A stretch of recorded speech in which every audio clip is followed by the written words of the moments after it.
Welcome. I would like to welcome you to episode 350 of the Unpopular Podcast. This is the man, the myth, the legend, Jalen Hunter. And here at the Unpopular Podcast, I'm not really asking you to agree with me. I'm asking you to hear me out.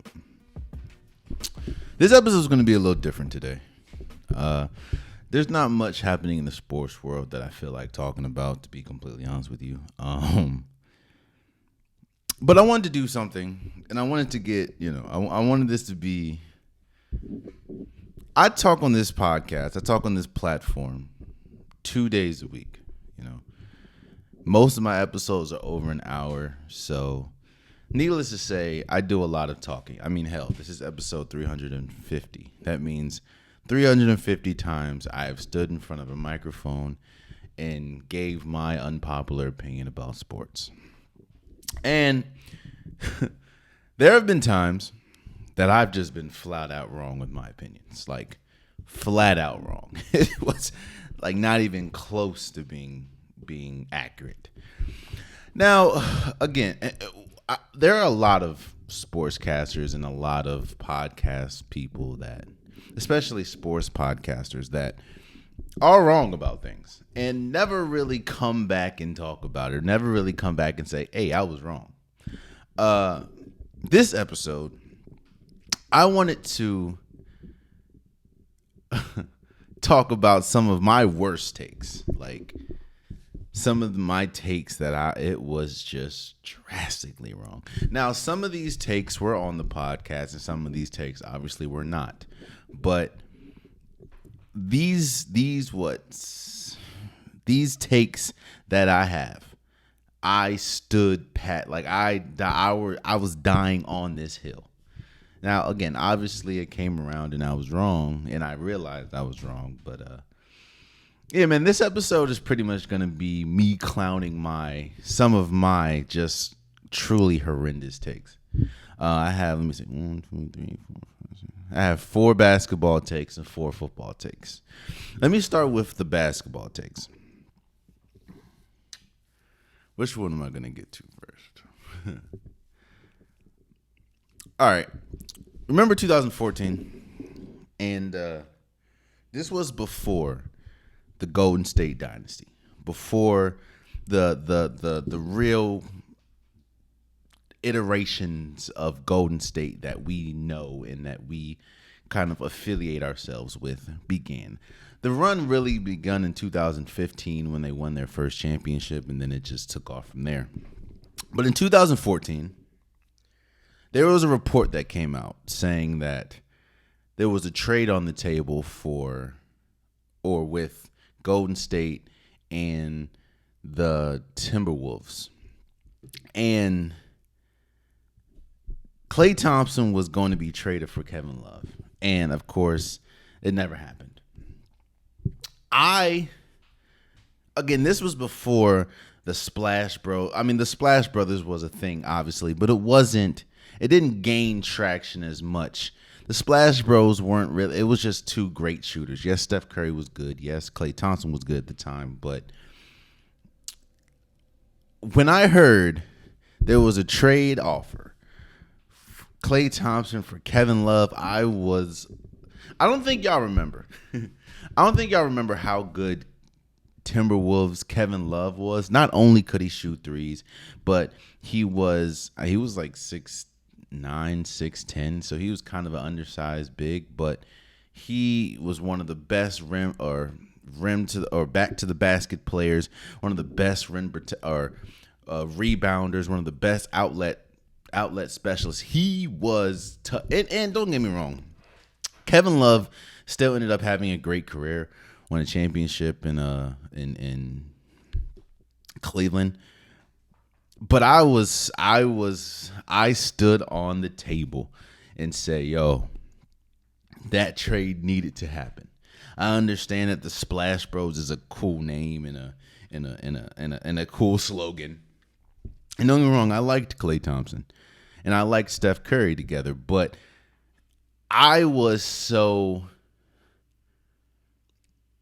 I think this is also around the same time where bigs were still a thing. And while, yes, bigs are starting to have a resurgence, and they're starting to come back and starting to be more important than they have been in the last few years when we talk about Nikola Jokic and Joel Embiid. But this was when bigs were at a premium. You had Dwight Howard. You had prime, even though he was more of a lob guy, but you had prime DeAndre Jordan. You had Pau Gasol still doing his thing. I was big on bigs. I mean, I think probably at around 2014, Dwight Howard was still one of my favorite players. So I was like, yo, Steph Curry and Kevin Love would be great. Boy, oh boy. Imagine if that would have happened, yo. Imagine if that would have happened. Probably never would have, probably. We never would have got a Game 6 Clay. Golden State probably wouldn't have won the championship in 2015. They probably wouldn't have even been to the NBA Finals in 2016. They probably wouldn't have won 73-9, or probably wouldn't have won 73 games. We definitely wouldn't. I don't think we would have had the 37 points in one quarter, Klay Thompson. But again, I was wrong. I was drastically wrong. Because again, people forget how good Kevin Love was. People think that, the Kevin Love that played with LeBron James in Cleveland, while he was good, don't get me wrong, that was not the best Kevin Love we've seen. And these are for the younger people, obviously, that maybe didn't really pay attention to basketball back in 2014. Damn, which now I think about it is almost 10 years ago. Wow. 2014 is almost 10 years ago. I am getting older. But yeah, I was on that, yo, you need to do that. Bigs were still at a premium, and Kevin Love was one of the best bigs in the league at this time. And while Klay Thompson was good, he was one of the more emerging stars at the time. I don't think that the household name Klay Thompson didn't really become a thing until maybe the end of 2014/15. Don't get me wrong. Again, Klay Thompson was still good, but he wasn't. At this time, I think Kevin Love was better. And I was so, yo, this needs to happen. That needs to happen, because if it doesn't, like, come on now.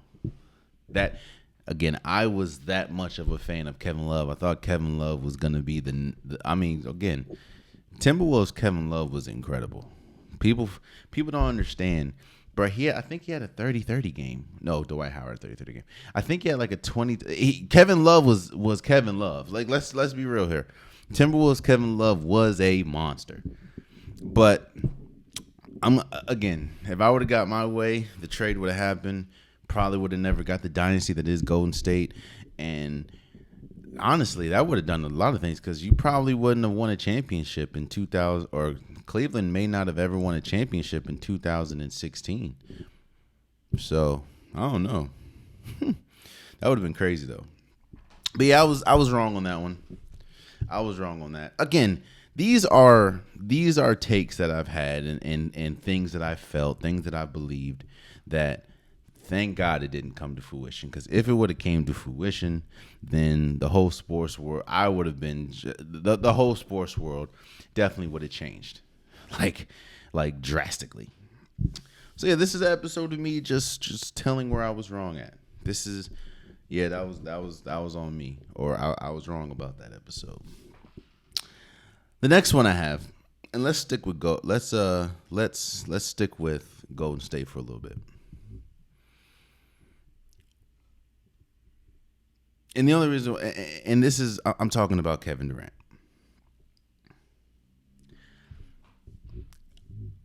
There was a point where I was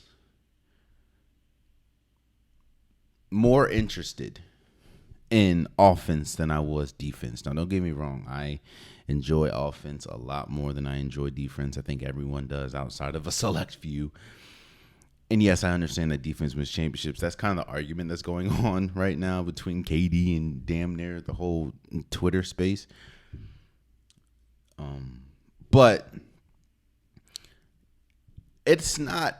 KD has been one of my favorite players, and I am very high on Kevin Durant as far as his offensive repertoire, his offensive game. I think Kevin Durant will go down, and I think he is currently one of the greatest offensive weapons we've ever seen. I think that when you're building the perfect build of an offensive player, a lot of the attributes that you would take to build that player, you'd get from Kevin Durant. When we talk about the height, when we talk about the shooting ability, when we talk about the handles, you don't get much like if you outside of course the size. Kevin Durant would be the prototypical perfect offensive player. So where was I wrong at? For the longest, if you ask me, I kind of kept my feelings about this to myself. But for the longest, I was always on the Kevin Durant is better than LeBron James, train. Again, I was so enamored with the offense. And while, yes, I do still feel how I feel about Kevin Durant offensively, and I think that he's one of the best and one of the greatest offensive players we've ever seen, I was one of those players, man. Or one of those people. I thought that Kevin Durant was better than LeBron James. I was always like, well, Kevin Durant, if he played along, if he had some of the breaks that LeBron James had, I kept saying that. I said that a lot. I was like, if he had some of the breaks LeBron James had, LeBron James played with Dwayne Wade. He played with Chris Bosh. He played with Kyrie Irving. He played with Kevin Love. He played with Anthony Davis. I was one of those people. And I'm like, who did Kevin Durant play with? All he played with was, a Russell Westbrook, and we see how Russell Westbrook is, and he played with a James Harden, and we see how James Harden gets in the playoffs. And even with all that, Kevin Durant still made it to the NBA championship. I was I was aggressive with it. Now, this was also me being more of and what you'll see with a lot of these ideas that I had that obviously were wrong. My fandom came out, the next one is going to be a major one with, my being a fan, but my fandom came out, and I let my fandom overtake logic. There should be nobody, even Kevin Durant's camp, I'm sure there should be nobody that thinks that Kevin Durant is better than LeBron James. Now, yes, I think Kevin Durant is a better offensive player than LeBron James, but if we're talking about overall, ain't no way. LeBron James is widely considered one of, if not the greatest basketball player of all time. Kevin Durant's not in that boat. Kevin Durant, people still argue if Kevin Durant's in the top 10. Nobody argues outside of the old heads if LeBron James in the top 10. People think he's the greatest, the GOAT. I was obviously wrong about that. But again, think about that, man. Look at the run that Kevin Durant was in. He won not championship. He went to the NBA Finals when he was 2012. 2012. Won the MVP. He was putting up numbers, scoring champ. I was just on that Kevin Durant boat. And while, yes, I do think that Kevin Durant is still great, and Kevin Durant is still Kevin Durant, that's LeBron James. And if you would have asked me, probably upwards of 2000, I'll say maybe 16 or 17, probably after LeBron James won the championship, when he came back from 3-1 against Golden State, I had to reevaluate some things. And I was like, wait. Even with Kevin Durant, going to Golden State, which that has also been a big topic on the Twitter Spaces these days. It was hard for me to, to do something like come back from 3-1 against Golden. Now, I understand the circumstances as far as Draymond Green and Bogut getting hurt. I get that. But, I had to really sit and think, wait, have I been wrong this whole time about LeBron James and Kevin Durant? And obviously I have. I was wrong. there is no way, there has not been a time where Kevin Durant has been better than LeBron James, except maybe right now. And that's because LeBron James is going into year, 21? So, and actually maybe the last few years. But again, LeBron James is in year 18 up. But I was talking about in LeBron's prime and Kevin Durant's prime. I was always on Kevin Durant's better than LeBron James. I was wrong. Drastically wrong. I'll give you another one.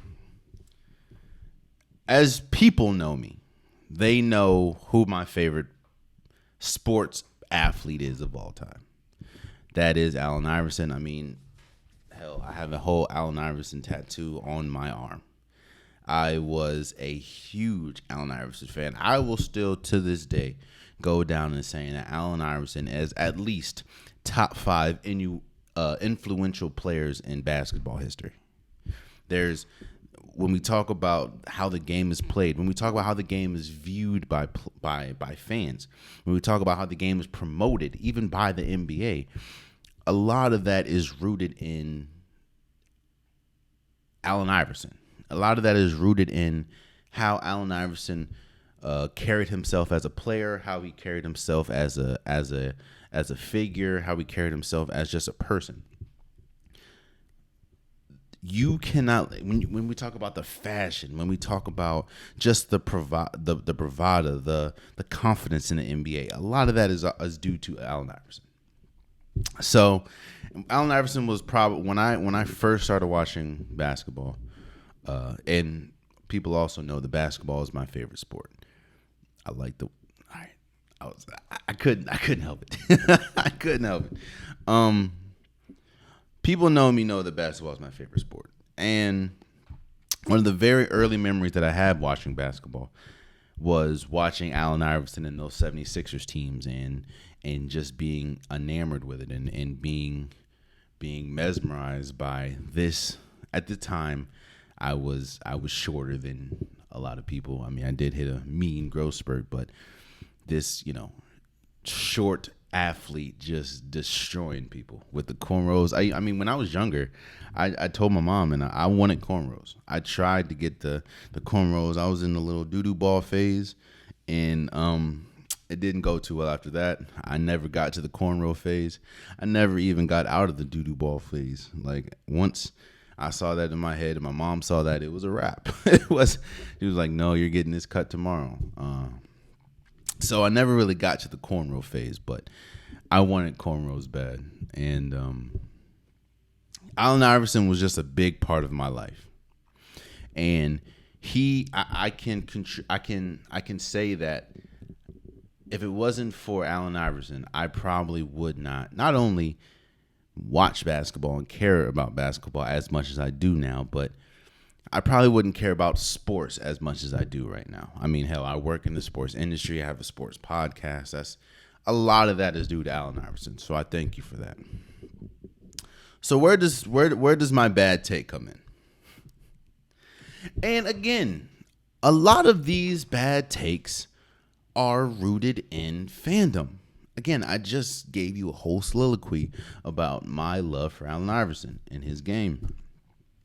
But the bad take was I was always an Iverson dude, and meaning there was always a sector of basketball, and there was always a fan rivalry of basketball, and it was the Kobe Bryant fandom and the Allen Iverson fandom. A lot of people, if you talk today, a lot of people will say, I was a Kobe guy or I was an Allen Iverson guy. And when they say that, usually that means that they didn't really like or care about the other side.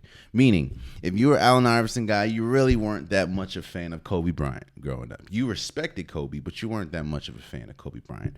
Same thing if you were a Kobe Bryant guy. You really weren't that much a fan of Allen Iverson because, I mean, on the court, they would butt heads a lot, and they were just fierce competitors. I mean, 2001, Allen Iverson took the 76ers to the NBA Finals going against the vaunted LA Lakers, and they won game one. You know, it was a rivalry. So I was an Allen Iverson guy, meaning forever, I would always say that Allen Iverson was better than Kobe Bryant. Rest in peace, of course, to the great Kobe Bryant. I was always, Allen Iverson is better than Kobe Bryant. Plain and simple. Like, there was absolutely nothing you can tell me about Kobe being better than Allen Iverson. It was always another reason.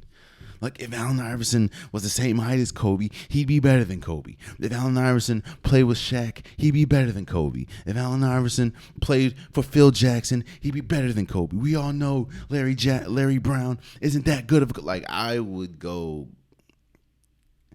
It was like, if you asked me, if you talked to me, you'd think that I hated Kobe Bryant, and I didn't. I was just an Allen Iverson guy. I was loyal to my fandom. Like... Now, obviously, I was wrong. Kobe is obviously better than Allen Iverson. Allen Iverson would say that Kobe is better than Allen Iverson. It is what it is. I was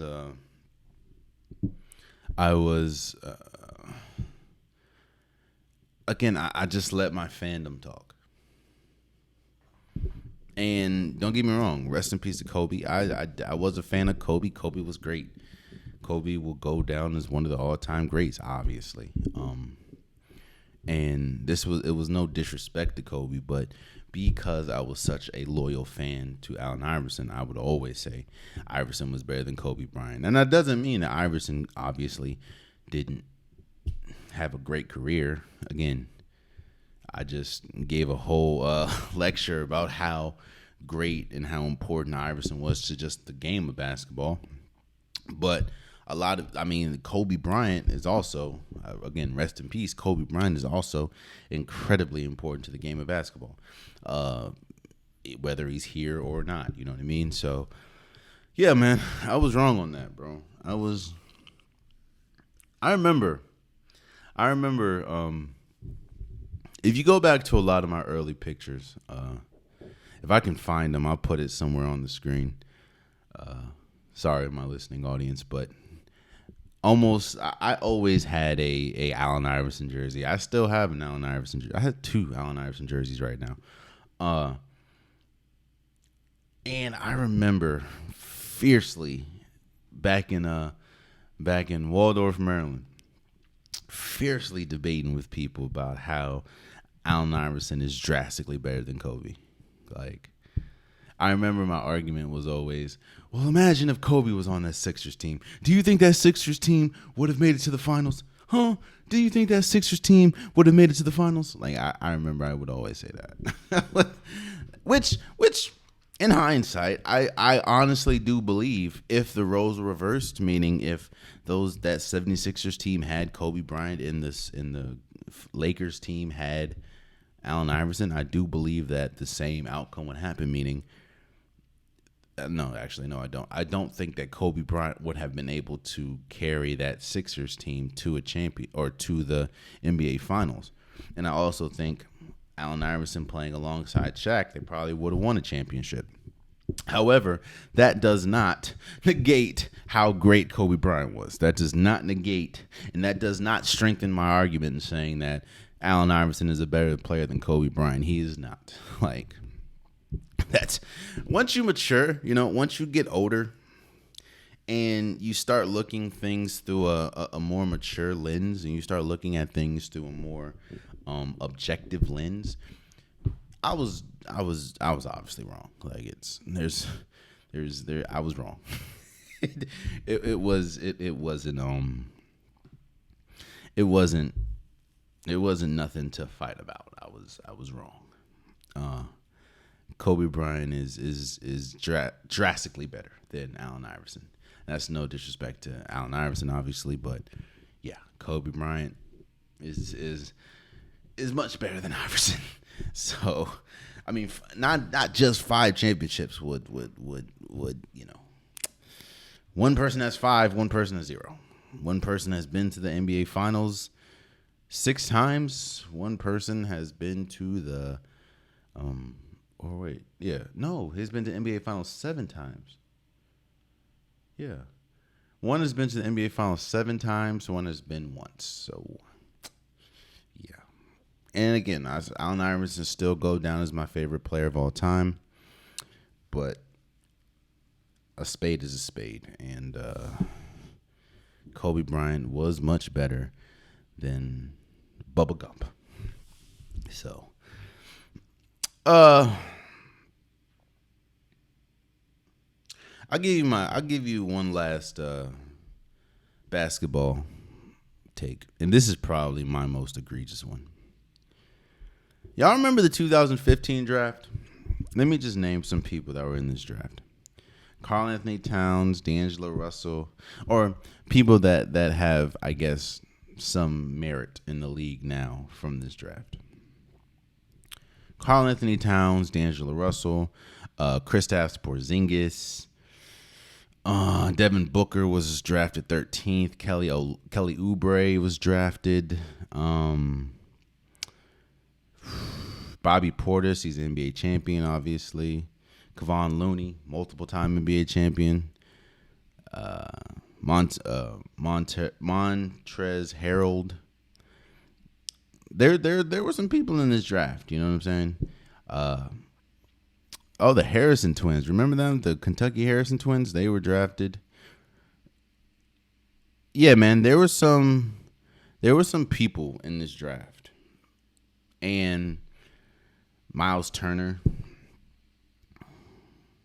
Jahlil Okafor. Remember Jahlil Okafor? Led Duke to a national championship with Quinn Cook. There were people in this draft. And one thing about drafts that you know is people, of course, like to predict. The draft is a place where you predict who was right, who was wrong, who's going to go high, who's going to go low, who's going to be the sleeper of the draft, you know. And going into it, everyone and their mama knew Karl Anthony Towns was the number 1 overall pick. Everyone. There was not a person on this earth that thought, there was not a person that was engrossed in the draft that thought to themselves, anybody else, even though D'Angelo Russell was great at Ohio State. Don't get me wrong. Jahlil Okafor, like I said, he was great as well. He led Duke to a national championship. Stanley Johnson from Arizona was really good. Frank the Tank Kaminsky, he led Wisconsin to a national championship. They didn't win, but you know, that's what drafts are for. And I remember, and to this day, this is probably my absolute worst basketball take. Now I've had some bad ones. Like I said, I thought. Hell, back in 2013, actually. Back in 2013, I thought that Michael Carter-Williams was going to be better than Giannis. And obviously, so did the Detroit Pistons because they drafted him at 8 and Giannis was drafted at 15. And especially after Michael Carter-Williams won the Rookie of the Year, I was like, oh yeah, Michael Carter-Williams is definitely going to be better than Giannis. In fact, think about that draft, yo.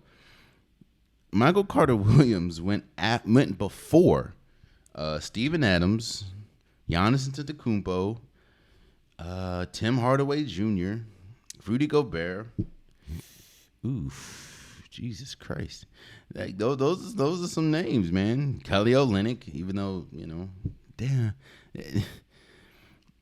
I was one of those people that thought that Reggie Bullock, North Carolina product. I was one of those people that Michael Carter Williams was gonna be better than Giannis. I was obviously drastically wrong, but one of my worst takes. That's not even the worst one, and this is where I'll leave basketball. One of my absolute worst takes came from the 2015 draft. I don't know if you guys remember how scouted, how touted, how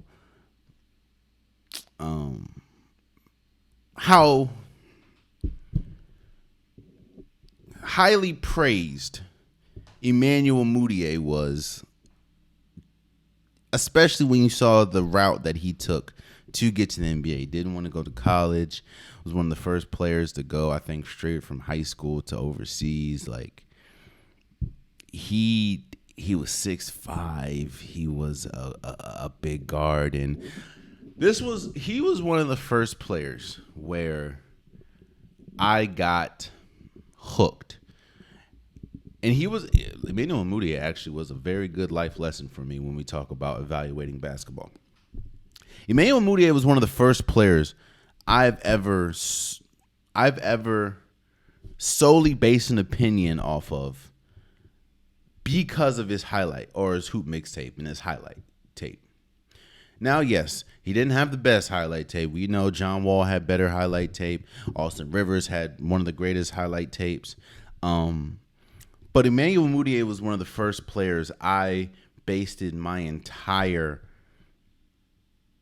analysis on because of his highlight tape. Like I didn't care about, you know how they have pros and cons, strengths and weaknesses. I didn't care nothing about the cons. I'm like, I don't see that in a highlight tape. Not realizing that it's a highlight tape. You know, it is a highlight tape. and what I mean by that, of course you're not going to see in the negatives or you're not going to see any negatives because it's a highlight tape. It highlights your strengths. So no one's going to put, I mean, if you think about it, bro, think about that. For people that still like base their opinions mainly off of a highlight tape. Think about when's the last time you've seen a player like their highlight tape? When's the last time you've seen them miss? Exactly. If you watch somebody's highlight tape, you think they go 100% from the field their entire high school career. Like, but I digress. Emmanuel Mudiay was probably the first and only player that I based my opinion solely on their highlight tape. So why am I saying that this was the most egregious? Again, it was a windy road to get Emmanuel Mudiay to the draft. And on top of that, he had more film outside of his highlight tape, because his highlight tape was only his high school. We didn't look at, the overseas or, the prep academy. Like, we didn't look at none of that. I didn't look at none of that. I just looked at the hoop mixtape. Not the fact of, well, everyone is saying that he's not that good of a shooter. Everyone's saying that even at 6'5", he's not that good of a defender. Everyone's saying that he, of course, dominates against younger athletes, which older, more experienced athletes are supposed to do. But when you get to players maybe his age and players maybe his height and players maybe more advanced as far as basketball players, and he struggles mightily. All this was projected and said about Emmanuel Mudiay before the draft. But that damn hoop mixtape, man. Not only that mixtape, but I looked at that 6'5", and while yes, not all 6'5" players are the same, but I was looking at a 6'5" guard, and I was kind of putting him. I don't know why I did this, man. I was kind of putting him in the same boat as I put a Penny Hardaway, as I put a Magic Johnson. I know. Magic Johnson's taller than 6'5". I know. But my take was this. I know I'm going the long way to get to a short point. My take was I thought Emmanuel Mudiay not only should have been the number 1 overall pick in 2015, I thought that Emmanuel Mudiay was going to be a top 10 player his first year. Let me tell you what the NBA looked like in 2015. Let me just give you some players. Let me give you some players. Or let me give you some stats in 2015. In 2015, right? Golden State Warriors obviously was 65-15. The Trailblazers was 51-31. Oklahoma City was 45-37. The Houston Rockets was 56-26. Atlanta Hawks was 60-22. Cleveland Cavaliers was 53-29.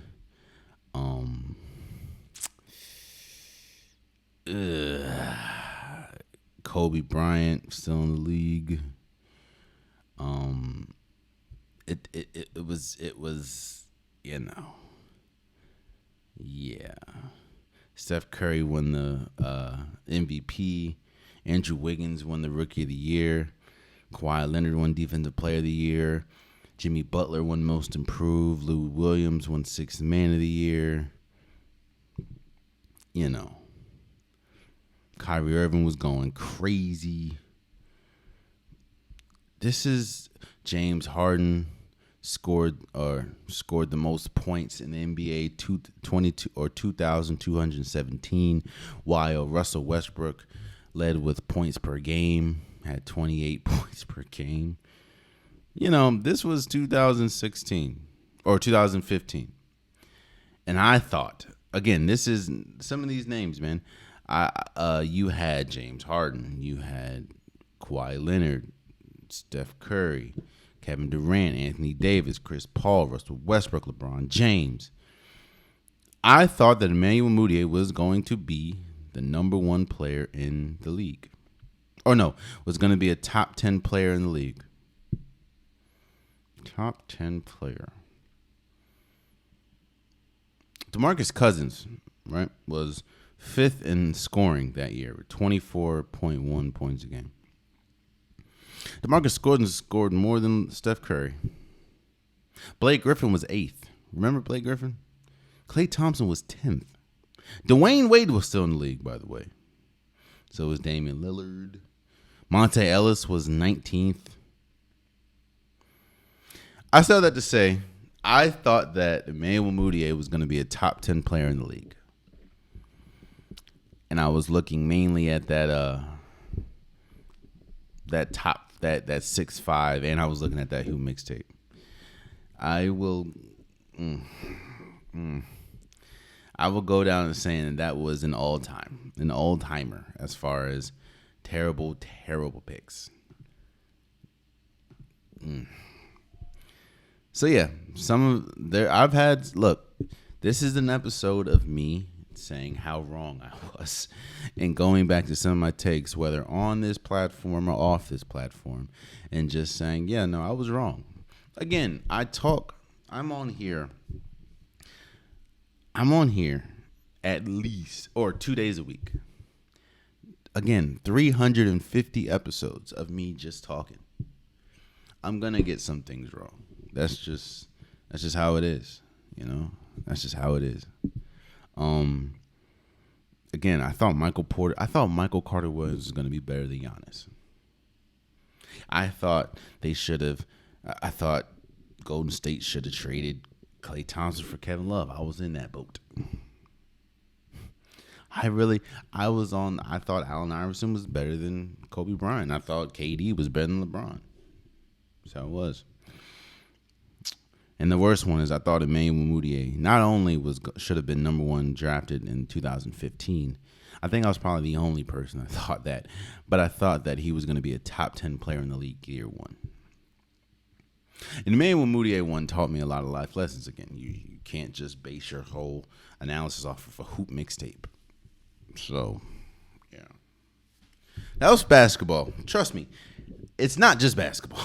It's every sport. I've had some wrong takes. Let me go to NFL. I'm not gonna go to any other sport outside of basketball and NFL because those are where I was the most wrong at. I think. I'm not gonna talk about baseball, even though I was one of the people that thought Ron Harper not Ron Harper. Is it Ron? Oh damn, what's his name? Harper.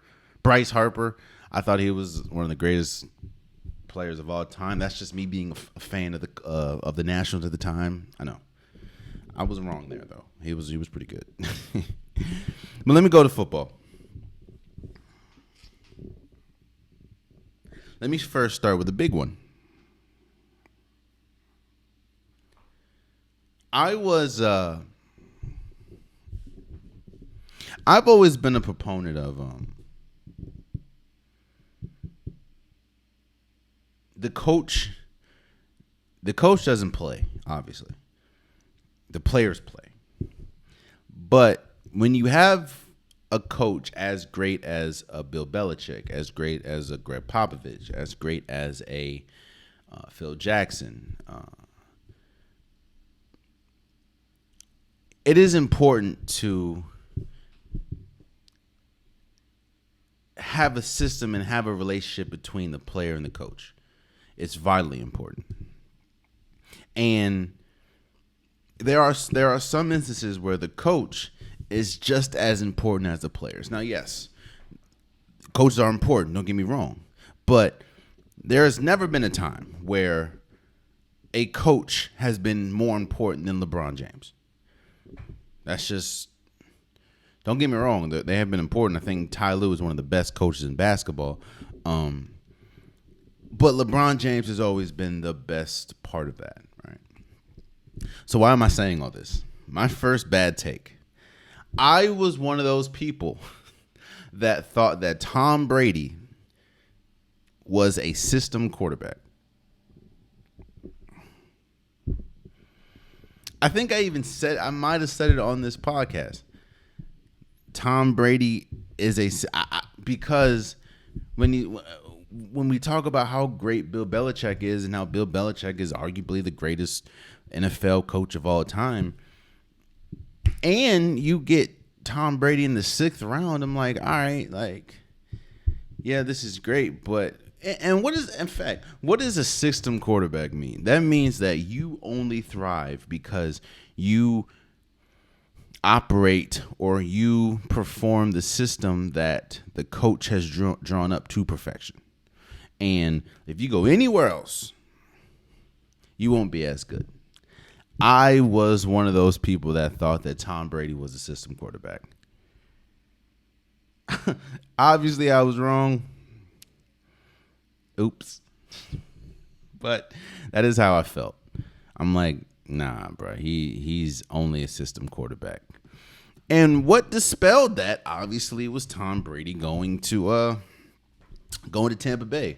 Now, yes, I still believe that Tom Brady needed Bill Belichick and Bill Belichick needed Tom Brady to get to, of course, the highest of heights that the New England Patriots reached. But Tom Brady is still Tom Brady. He's still the GOAT when we talk about quarterbacks. And it's kind of looking like Bill Belichick needed Tom Brady more, seeing as though Bill Belichick has not come to anywhere close to the success that he came with Tom Brady, or that he reached with Tom Brady. Again, and I'm not disrespecting Bill Belichick. I'm not trying to underappreciate either Tom Brady or Bill Belichick. But I was one of those people that thought that Tom Brady was a system quarterback. And I thought that if you threw anybody in that system, they would thrive. I said to you, I remember saying, if you put Jameis Winston in that system, he would have 7 rings, or he would have 4 or 5 rings. I remember saying that. Look, man, I was wrong. I was wrong. You know, you can't bat 1,000 every time. You can't do it. And or let's say you don't do it. I don't know one person that's right. I mean, hell, everyone's usually wrong. Do you know how many people? And I'm not in these things that I'm bringing up. It isn't like the simple who's gonna win the championship. I mean, last year or this year, I had Golden State repeating. I had Golden State, I think, winning the NBA championship against the Bucks. So I'm not really talking about those because, I mean, those are just predictions. You can get it wrong. And now these are obviously predictions as well, but you can get it wrong. But I think I did have Joel Embiid winning the NBA or winning the MVP. But yeah, no, I'm getting off track. I thought that Tom Brady, or I would say that Tom Brady is a system quarterback. I would also go as far as saying that I remember I was one of the people, I think I was one of the only people that thought that Drew Brees was going to go down as a better quarterback than Tom Brady. Again, I thought that I was one of those Tom Brady is just a system quarterback. Now, of course, we saw what happened with how many rings Drew Brees has and how many rings Tom Brady has, and it's just like, What are you smoking on, my guy? Again, I think I was more on the Bill Belichick side than Tom Brady, but obviously I was wrong. And it took, again, it took Tom Brady going to Tampa Bay and doing what he did there to have me reevaluate. No, maybe it's mostly Tom. Like that's how it was. But yeah, man, I thought that Tom Brady was a system quarterback, man. Speaking of system quarterback, I don't feel good about this one at all. At all. I am one of the people, I say this a lot on this podcast. I say that fit matters. I say it a lot because it does. Any sport, if you get drafted to the right organization, if you get drafted to the wrong organization, it could drastically affect how your career ends up. For example, look at Josh Rosen. I'm not saying that Josh Rosen would have been like a top tier talent, but he continuously got put into poor situations, which ultimately altered the entire frame of his career. That's just how it is. Hell, and it works. It works on both sides. It works for the positive. Look at Steph Curry. First and foremost, imagine if Steph Curry would have went to the Minnesota Timberwolves. Because remember, Timberwolves drafted Johnny Flynn and Ricky Rubio, who are 2 point guards, drafted them before Steph Curry.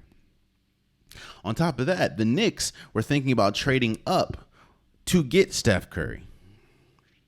So imagine if Steph Curry would have went to the Knicks. Imagine if he would have went to Minnesota. Imagine if he would have went to the Clippers instead of Blake Griffin, or Oklahoma City instead of James Harden. What I'm saying is, it works both ways. Steph Curry, to me, was drafted in the perfect place for him, and that is Golden State. I mean, hell, Golden State, after 1 or 2 years, they traded Monte Ellis for Steph Curry. Or Monte Ellis, so that the team would be solely Steph Curry's. So I think fit matters. And I say all that to say, when we talk about NFL, fit matters, in my opinion, a little more than basketball, even though it both matters tremendously. And I was always on that side. You can ask, I've said it on the podcast several times, actually. I was a Sam Darnold defender, right? I don't know why. But I was on that Sam Darnold train. I was like, yo, Sam Darnold was put in a horrible situation. Sam Darnold, if he was drafted to a better organization, what are you supposed to do in New York, the Jets? Like, I just knew Sam Darnold was meant for more.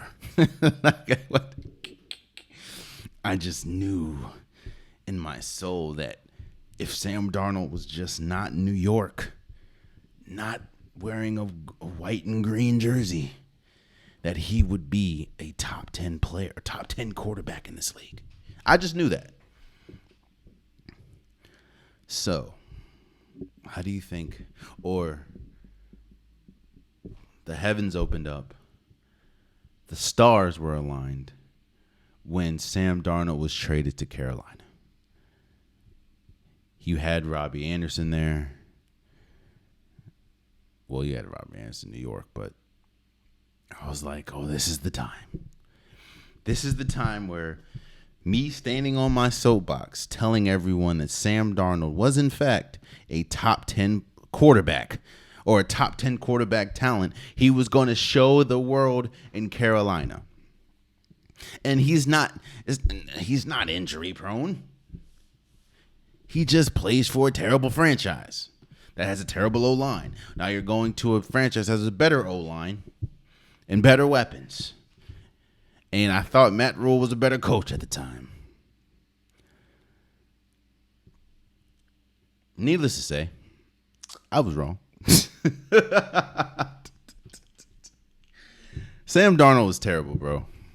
I mean, again, I was wrong. I thought Sam Darnold was going to he was going to finally turn me into a prophet. He didn't. He was god awful in Carolina. Yes, he had injuries, but when he was on the field, he maybe had one or two, maybe three good games, and then he was just terrible. He was a turnover machine, just like he was in New York. He's a bona fide backup. And if Sam Darnold's your starter, you're not going well, or you're not going many places. I'm almost sure that if a casual fan probably doesn't know where he is right now. I'm going to tell you, he's on the 49ers. So, yeah, man, Sam Darnold, boy, you can ask my man Carl, because me and him would have debates about this. I thought Sam Darnold was going to be the one. I thought all you needed to do was get him out of a New York Jets uniform. He would be a top 10 quarterback. Put him on Carolina. He looked drastically like he looked better. Don't get me wrong. He looked better, but top 10 is a wild stretch. Like not even close to top 10. That's no.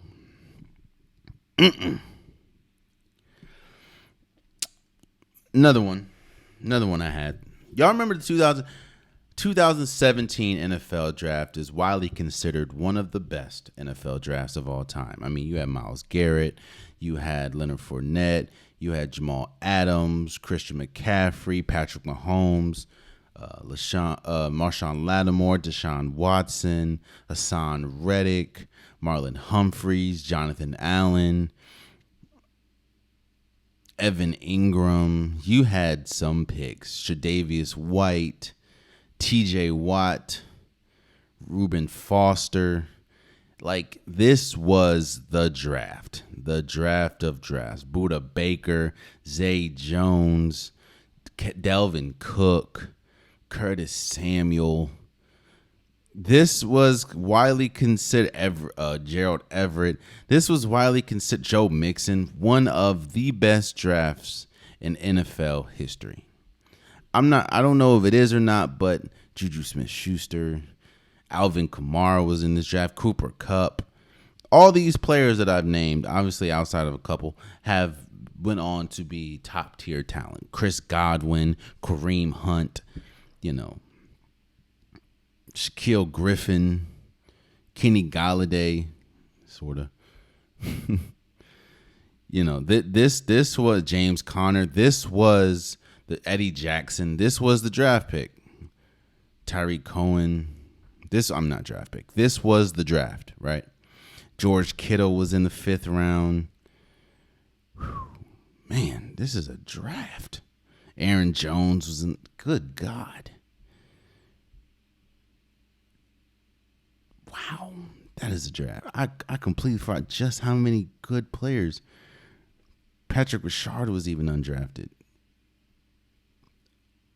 Well, 2017 is widely considered one of the greatest drafts in NFL history. You have former MVPs, you have future MVPs, future Defensive Player of the Years, future Offensive Player of the Years. What this draft held. And why am I talking about this draft? Because it's very easy to attach yourself to a player, right? Same thing I did with Emmanuel Mudiay. I kind of did in this draft. Not to the certain, like I was dying on that Emmanuel Mudiay hill. This draft, however, it's easy unless you're the Bears picking Mitch Trubisky over. At the time, Patrick Mahomes wasn't as widely considered as Patrick Mahomes. It was really Mitch Trubisky and Deshaun Watson, and they picked Deshaun Watson, or they picked Mitch Trubisky for reasons. But it was very easy to attach yourself to a player and think that this player is going to be better than everybody else. I mean, if you look up, obviously Myles Garrett, number one, especially at Texas A&M, he should have been number one. It's easy. But again, it was easy to attach yourself to the wrong player on this draft and the wrong player wouldn't even be the wrong player because that's how good this draft was. unless you were me. I watch a lot of college. Well, I watch college football a lot, but I'm not like a mega fan. Like, I'm not a super fan. I watch which games are on whatever games I can get on Saturday. I watch. If it's a big game Saturday night, I watch it. I'm not one of those people that have to get like college football league pass and have to watch Eastern Michigan play. Like, I don't need to see that. I'm not the type of person that needs to watch Missouri play. Like, I don't care. Like, that's just how it is. If the game is on, I'll watch it. Well, I don't know if you guys remember, but in 2016, 17, Michigan was on a lot. Michigan football team was good. The Wolverines, this was one of their best teams that they've ever had. They were good. And there was a player on Michigan that was just shined a lot better than the rest. And that player was Jabril Peppers. I think you guys can see where I'm going with this. I'm going to just cut to the chase, bro. I thought Jabril Peppers was the best player in this draft, by far. Like, again, and it was mainly because of just how much I watched Jabril Peppers.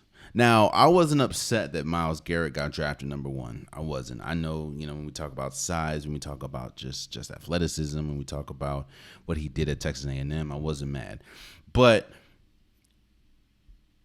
I definitely didn't think that Jabril Peppers should have went 25. I thought that Jabril Peppers had a really good shot of being Defensive Player of the Year, had a good shot of winning the Heisman. Like, I was kind of the same way I was with Emmanuel Mudiay. I was with Jabril Peppers. Obviously, I was wrong. I've grown from this. But, yeah, no. I said TJ Watt who? Like, Tre'Davious White, Jonathan Allen, what? Deshaun. Well, I wanted Deshaun Watson to go number 1 and number 2, but Marlon Humphreys, like Patrick Mahomes, who the hell is this? Christian McCaffrey was cold at Stanford, but Christian McCaffrey, bruh, why are all these bums? I remember I said this too. I said, why are all these people getting drafted over Jabril Peppers? Am I missing something? Obviously, I was the only person missing something. Oh, boy. I said Jabril Peppers should have went before Patrick Mahomes and Christian McCaffrey. That's funny to me. That's funny. Look, man, this is me just saying that you're not always going to be right, and that's okay. That's okay. That's okay. My last one before I let you go. Because I feel a little weird. This whole episode has been me highlighting my faults. like an hour episode of me just saying how trash I have been in some of my takes. Doesn't feel right. I said that Allen Iverson is my favorite athlete of all time. And again, I promise you, this is where I'll leave you guys. I said Allen Iverson was my favorite athlete of all time. I mean, I have an Allen Iverson tattoo. My favorite football player of all time. My favorite football player to watch was Calvin Johnson. I think I will go down as saying that, and I still to this day think that Calvin Johnson was a top 5 wide receiver of all time. If I'm wrong about that, definitely leave in the comments. We'll argue with it. Cool. I think that Calvin Johnson, especially seeing with how, what he had to work or, what the Detroit Lions were, I think that Calvin Johnson is a top 5 wide receiver of all time. He's my favorite. I'm not saying he's the best. Of course, I know that, Randy Moss and Jerry Rice and T.O. is probably better than him. But Megatron, Calvin Johnson will go down as my favorite football player of all time.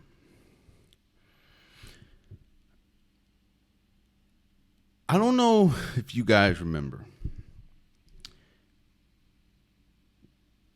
Calvin Benjamin in college, playing at Florida State, playing alongside Jameis Winston. He had, how they have like the draft comps? His comp was Calvin Johnson. In fact, how tall was Calvin Benjamin? Calvin Benjamin. Calvin Benjamin was 6'5". Goddamn. How tall? Calvin Johnson. Calvin Johnson is 6'5". I thought that I was on the train, man. I watched him win a national championship with Florida State.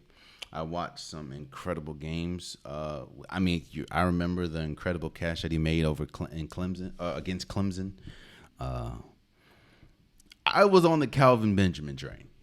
I thought that Calvin Benjamin was going to be the next Calvin Johnson.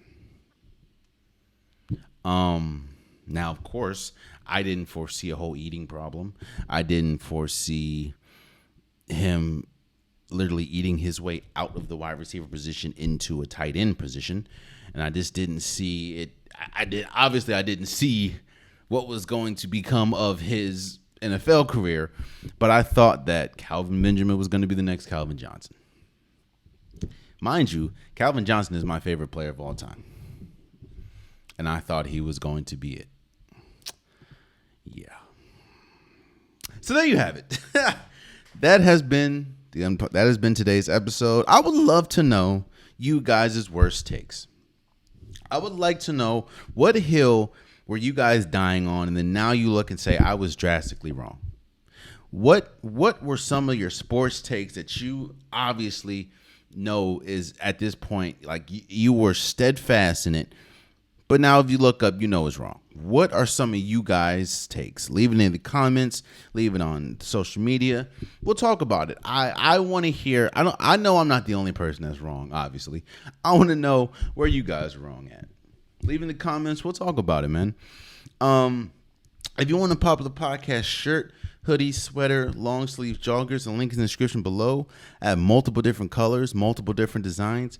Get your Unpopular Podcast merch today. You definitely will not regret it.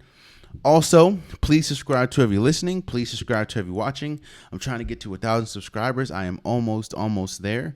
I appreciate everyone that has subscribed and that will subscribe. It definitely means a lot to me.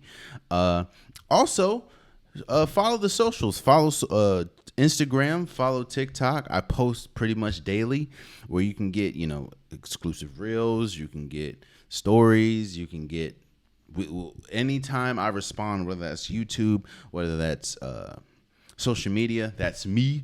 So we are having an engagement. So and just keep it respectful, and I'll definitely respond, whether you agree with my take or not. Keep it respectful. I'll respond. But please subscribe to the YouTube channel. Subscribe to the socials. I definitely appreciate you guys. And until next time, much love.